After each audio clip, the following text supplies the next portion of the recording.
guys there signing in, and I have to sign in as well. You got to sign into your Google account. Yeah, so you got to know your password. Yeah, that's why I'm picking one that I'm getting spammed in. Well, be none of that. This is crazy already. Just put 911 on there. Here we go, people.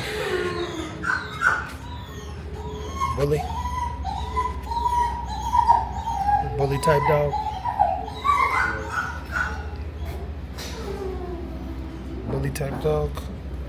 It's actually pretty scary. Bully type dog. Bully / pit bull.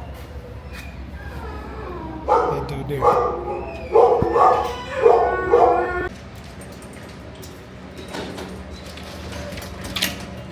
What dog? Oh wow. That one looks good right there. He on the edge. That behavior there. He on the edge.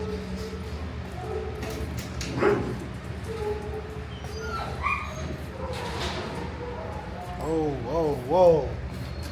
Dang, buddy. Look at that poor dog. He looks so sad. Yeah. Drop the husky off.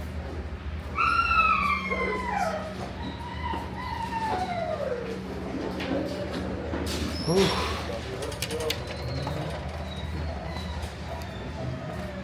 Oh yeah, this is some type of bulldog. What's up, Pepe? Another one.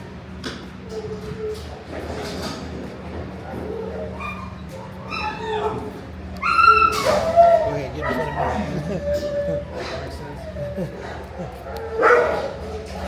Another one.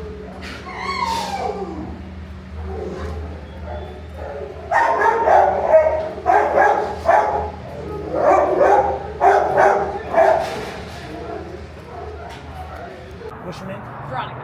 Veronica's here, and I told you guys that I was going to come and see. I breed dogs, but Okay. I try to tell people not to breed dogs. Okay. So the irony is I only put out dogs that go to great homes.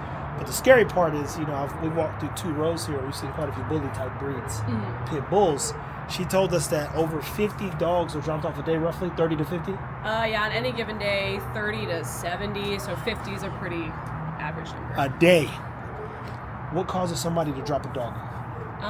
They list of whether it's financial, housing, it was just not the right fit, if they can no longer take care of the dog, if there's behavior issues. There's a variety of reasons that people list, but at the end of the day, I think a lot of times it's just maybe they weren't ready for a dog, or they couldn't commit to it, or they weren't fully aware of what it takes for a dog. And if you could, please help the people understand how big the commitment is. I mean, every dog lives, 8 to 20 years. Mine have both lived 15 years, and then mine 2 right now I've got a 3-year-old and a 9-year-old, and I just spent $4,000 on an ACL surgery for my 3-year-old. So, I know the feeling. yeah, Been there. So, I wasn't gonna have a dog just, jumping around like that. So. Interesting. And so, what's one thing that people could do to prevent that from basically dropping up a dog? To prevent from dropping off dog? I mean, know the breed you're dealing with before you get it. Especially, know that you're going to have this dog for a long time and you want to take care of it.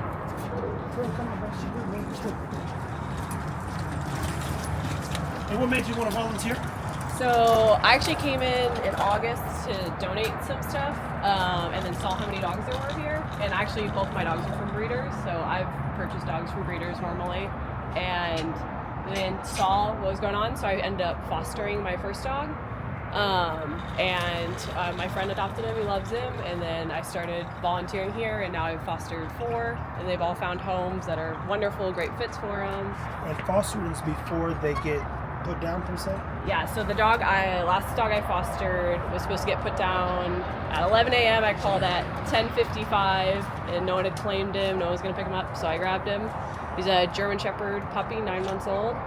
I took him home, had him for a week, found the perfect owner for him, and now he lives a great life. Oh, gosh. What's something that you maybe could inspire somebody to do when it comes to because you come from a breeder. I tell people to hopefully the breeders are doing right by the dog and educating people. For instance, we have a breed coming up. I say, you can handle this dog, you know, and I know what my dogs are capable of. Yeah. So I try to make sure, like, if you don't have the time, the 2 years are critical. Yeah. You don't have the energy or the time, it'll end up here. Yeah. I mean, I think depending on the breeds you're breeding, there's definitely, like, bully breeds are overrun here. I probably see at least, like, 10 pit bulls are on the euthanasia list every single day, like a mix of them of some sort. And they're definitely the most euthanized breed. Them, German Shepherds, and Huskies here. Really? There's a ton of Huskies.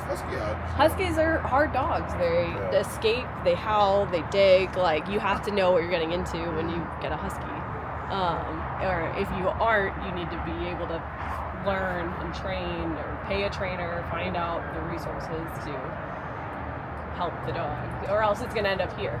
And what's something that you would like to highlight about this particular facility that, you know, does adoptions or takes in dogs and hopefully, you know. So this is the 3rd largest shelter in the country. I heard that. I know you don't know Nina, but she said, Trev, you got to go here. So I came here first. 3rd largest intakes in the entire country, which I didn't know, and I live 5 miles away.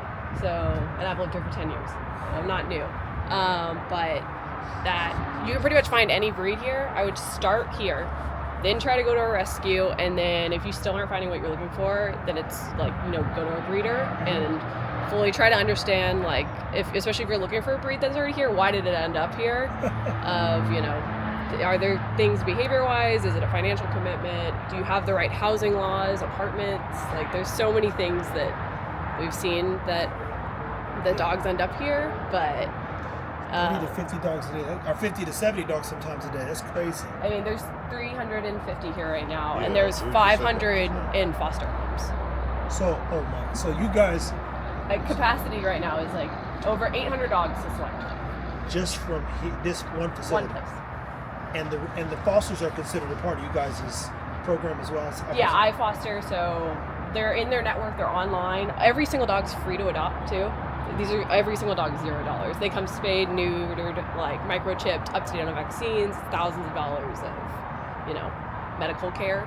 Yeah. So it definitely, you're getting like the best deal if you start here. And I mean, I think ultimately, like, breeders are important and are important for, like, dogs to continue, like, in, you know, we've developed new breeds based off that, and there's definitely demand still for breeders. We just have to reallocate the supply and demand, I think.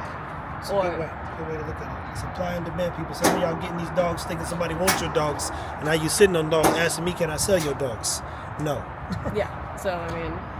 Okay, well, look, we thank you so much. Yeah, I didn't get your name, I'm sorry. My name is Trevor. So, Trevor. Yeah. We Hi, have Jamarcus. Hi. Pleasure. And this is Hi. we have a decently large Like social media following? Or? yes. I just started a social media thing for these dogs that I'll just post videos of them, start networking them. And it's called Blue Merrill Home. It's Blue just Merrill on Home. Instagram, but we've already found homes for like over 20 dogs that way. Yeah. Of just being able to show videos and pictures a little bit more than what the shelter can do.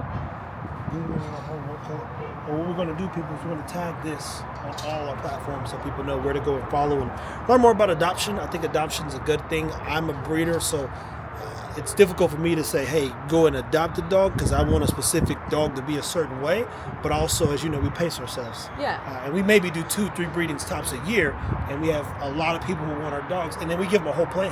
Yeah. I literally prevent a dog from going someplace where it's just families like, I ain't the dog for you. Yeah.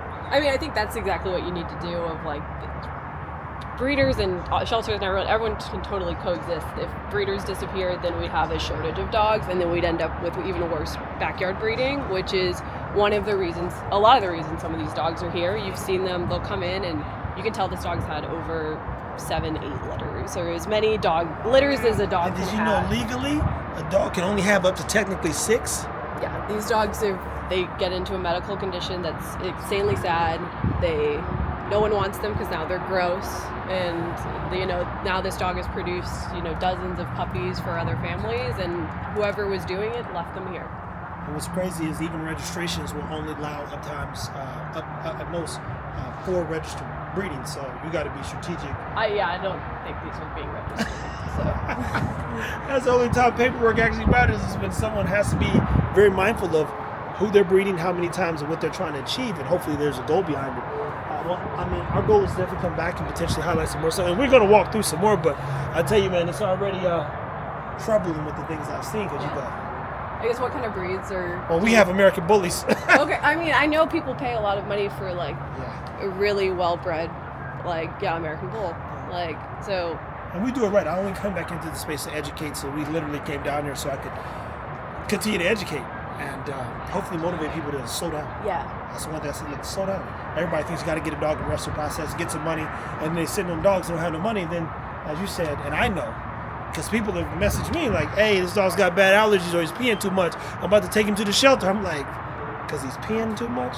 No, my friend she's a golden retriever that now has allergy shots that she's spending quite a bit of money on. Is that what it is? I don't even know what it is, but I know she's spending, hundreds of dollars on allergy shots for a dog that's from a breeder that's like, it's not a fault of the dog. It could happen to any dog here, but it's just, if you want to give the best life possible, you have to be prepared for those medical expenses.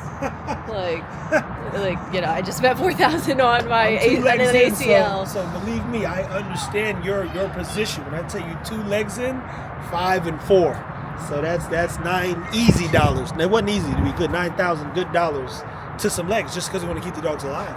And one of the females, she might not even be bred till she's 4. Like, who knows? And then maybe she never gets bred. It's not a make or break for us. So we can't thank you enough. We'll definitely get your social media so we can tag you and everything. And golly, good on you for supporting these dogs. Go ahead and type it in here. Thank you so much. Seriously. Of course. Are you guys local, or did you use on the same pace in like a proper environment for these dogs? And then you're charging $1,000 a pop. That's frightening, isn't it? Yeah, well, because I'm like, this. Yeah, bro, that's scary.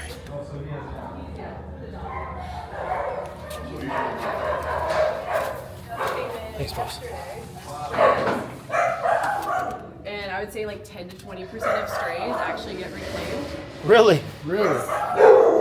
Even the dogs that are microchipped, the amount of dogs who I will call who like the microchip number, we know the information, and they don't want to reclaim. So they'll be like, hey, just because it's like literally. The dog left, and some people are just. So these 3 puppies are just came in literally yesterday. They'll be available starting the 20th, and they're 4 months old. That is crazy. So the reclaim thing, he got out. It's your property now. Yeah. There's Huskies. These 2, they're just available starting today. Yeesh. That's an Aussie mixed puppy. I have 2 Australian Shepherds. So Oh, okay. I love the Aussies. You got some busybodies though too. I've got high energy.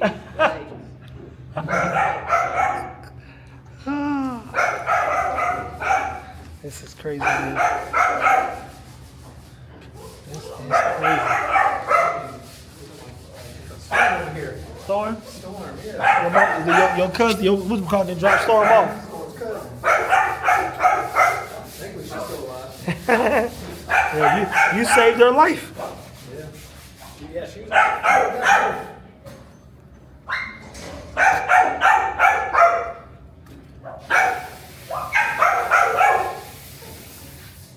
had a dog named Athena that looked like her. That's a good interview, man. Thank you. This is crazy. That little joker there. That's a good looking one too. Man, nobody knows. Could be a Norfolk Terrier. They're small like that. Yeah, them small ones are gonna be yappy, man. Oh God, look at that dude's skin. Jesus Christ. What in the world happened here? Lord have mercy. That is frightening. God, dog.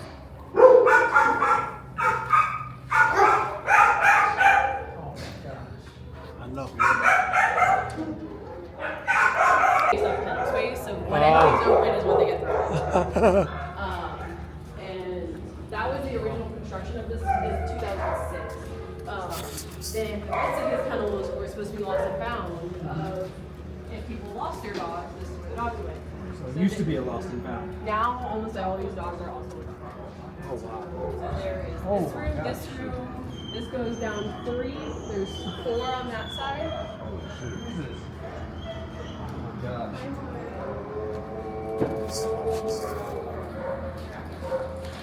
Sheesh. This don't make you feel good. I tell you that right now, buddy. So then, and also the shelters so at open capacity, you can see these are at half kennels. So they're supposed to get both sides of this, and when they put the divider down, it's not on the other side. Oh, wow.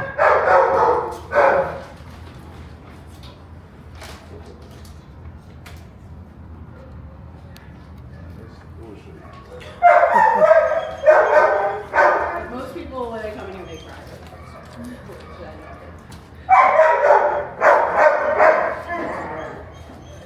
And almost very few, honestly, are behavioral and medical issues that, that ends up being really good. So, like, this one is owner surrendered quarantine. He's rescue only. So there might have been some issue here. But almost all of these are, this one's already spayed, ready to go. Oh, buddy. Golly. Oh, look at you, man. Look at you, man. What, 25? He said it's free 99. There's dogs on both sides. They're Cat supposed to to be. come They're here. supposed Huh? to be Cat might have been like, yo, We gotta take one home. we need to get a bigger crib. Like, these ones are going to split, which you can see how much room they have. Yeah. For a dog that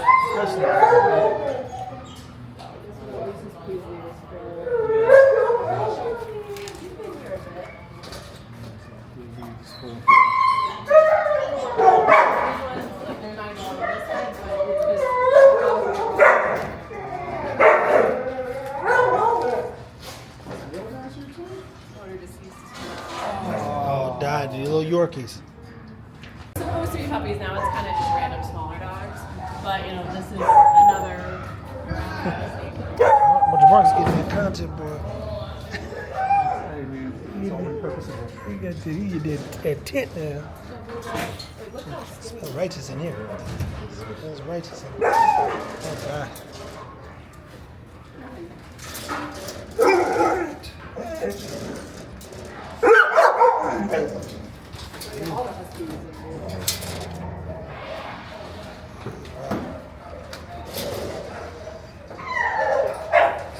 Dog right there.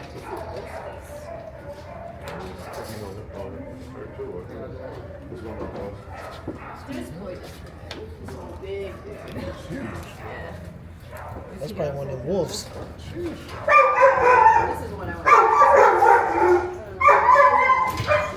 Big boy. That was a big boy. I'll look at all beforehand and then make a short list of who I want to look at. The time I have.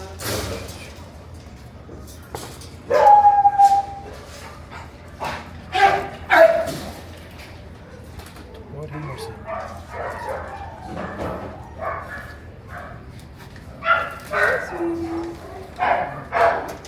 Excuse me.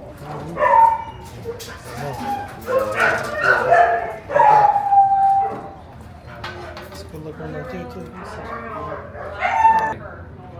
At the front, they'll tell you whatever reason they have listed. What's that one in? What is it on? Yeah.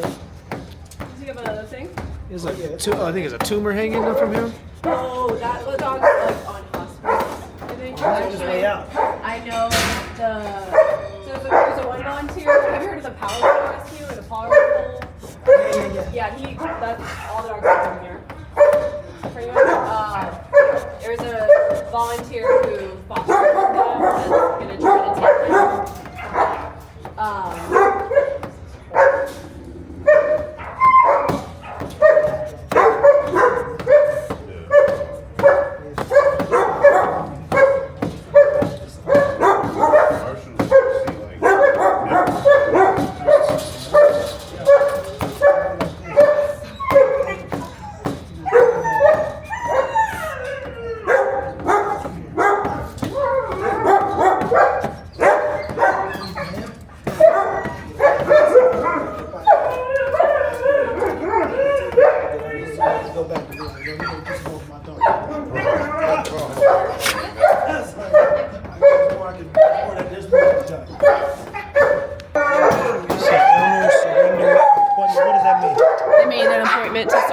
Fortified.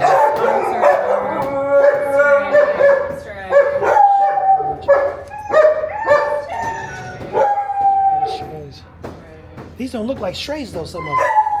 But they're not recovered. I mean, a dog can't survive as a stray for 6 years at this rate. Yeah. He can live the decent life.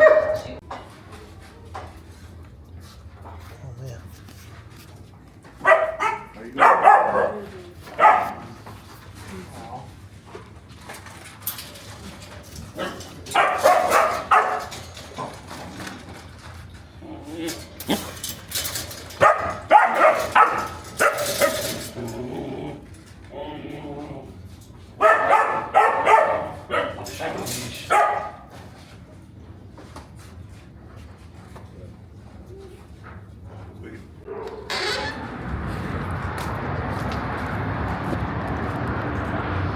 Well, people, that didn't feel good. No, not at all. That didn't feel good. I gotta tell you, man. It's like there's an energy that's like it's over me, and I don't know how to I don't know what to feel. It's the truth. Like, you know, we go around, we feel pretty good throughout the day, but it's like my legs are a little numb and tingling. Just feel off. You don't feel good. But she said the third largest shelter in Dallas, in the U.S., in the country, and a lot of problems could be solved. But people buy dogs that don't know what the fuck to do. And then you messaging me how to deal with a dog because you bought it from a breeder who didn't have a fucking clue.